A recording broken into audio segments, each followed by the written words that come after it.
इस पेड़ में 4 ग्रे हॉर्नबिल हैं, कुछ बात कर रहे हैं आपस में।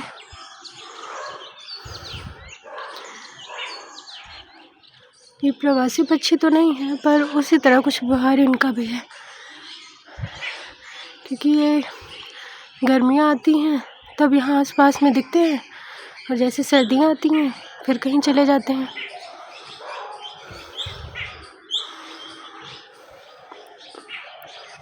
आज काफ़ी दिन बाद दिखे हैं, वैसे